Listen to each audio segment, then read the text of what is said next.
విద్యార్థుల్లో క్రీడా పటిమ వెలుగు తీసేందుకు ఉపయోగపడే స్కూల్ గేమ్స్ నిర్వహణ అస్తవ్యస్తంగా మారుతోంది.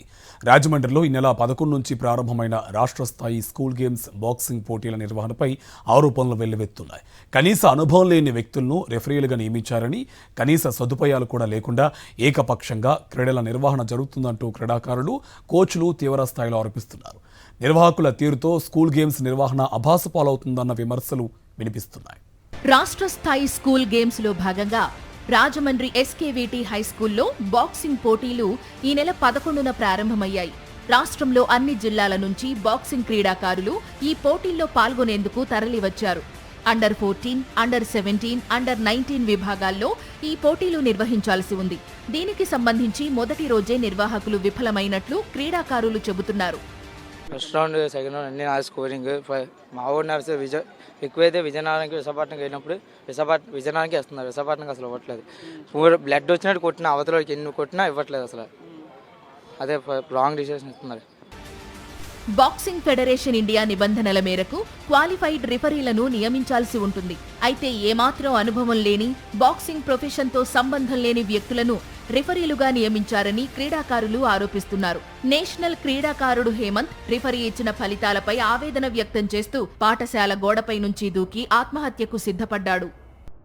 మనకు స్పెషాలిటీస్లో కానీ, ఏ విషయంలోనూ కానీ, జడ్జిల విషయంలో కానీ, రిఫరీల విషయంలో కానీ క్వాలిఫైడ్ కాదండి. అయితే క్వాలిఫైడ్ కాకపోవడం వల్ల పిల్లలు జీవితాలని నాశనం చేస్తున్నారు. ఇగో ఈ అబ్బాయి అండర్ 14లోనూ పార్టిసిపేట్ చేశారు. గెలిచిన వ్యక్తిని గెలవకుండా రాంగ్ జడ్జిమెంట్ ఇచ్చేసి ఓడించారు. రాజమండ్రిలో నిర్వహించే స్కూల్ గేమ్స్ ఈ నెల 10 నుంచి ప్రారంభం కావాల్సి ఉంది. అయితే వీటిని 11 నుంచి ప్రారంభించారు. కార్యదర్శుల మధ్య సమన్వయం లేకపోవడంతో పోటీల నిర్వహణ సజావుగా జరగడం లేదు. భోజనాలు కూడా దారుణంగా తినలేని విధంగా ఉన్నాయని ఆరోపిస్తున్నారు.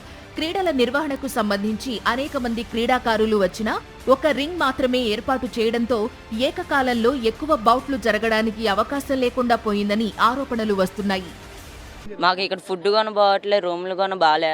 ఏదో స్కూల్లో ఇచ్చారు, మొత్తం 17, 14 అందరికీ ఒక రూమ్ ఇచ్చారు. ఇక్కడ జడ్జిలు కూడా కరెక్టే లేరు, రెఫరీ కూడా బాగా చెప్పట్లే. ఏటి బాక్సింగ్ ఫెడరేషన్ ఆఫ్ ఇండియా ప్రమాణాలకు ఏమాత్రం సంబంధం లేకుండా రాజమండ్రిలో పోటీలు నిర్వహిస్తున్నారంటూ ఆరోపణలు వెల్లువెత్తుతున్నాయి. అయితే ఉన్నతాధికారుల పర్యవేక్షణలోనే జరుగుతున్నాయని స్కూల్ గేమ్స్ తూర్పుగోదావరి జిల్లా కార్యదర్శి భువనేశ్వరి చెబుతున్నారు. భోజనానికి సంబంధించి ఎవరూ ఫిర్యాదు చేయలేదని చెబుతున్నారు. నిబంధనల మేరకే రిఫరీల నియామకం జరిగిందంటున్నారు.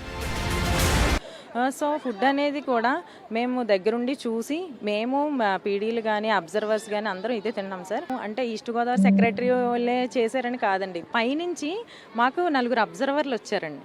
వాళ్ళు కాదు, బయట వాళ్ళు అబ్జర్వ్ చేసి వాళ్ళ report minute to minute submit చేస్తారండి. రాష్ట్ర స్థాయిలో జరుగుతున్న స్కూల్ గేమ్స్ నిర్వహణలో లోపాలపై అనేక ఆరోపణలు వస్తున్నా ఉన్నతాధికారులు పెద్దగా చర్యలు తీసుకున్న పరిస్థితి కనిపించడం లేదు. బాక్సింగ్ పోటీలు ఎండలో నిర్వహించడం, అదేవిధంగా వర్షం వస్తే నిలిపివేయడం వంటి అంశాలు క్రీడాకారుల్లో ఏకాగ్రతను దెబ్బతీస్తున్నాయనే అభిప్రాయాలు వ్యక్తమవుతున్నాయి. ఇప్పటికైనా ఉన్నతాధికారులు స్పందించి స్కూల్ గేమ్స్ నిర్వహణ సజావుగా జరపాలని బాక్సింగ్ ఫెడరేషన్ ప్రతినిధులు, కోచ్లు కోరుతున్నారు.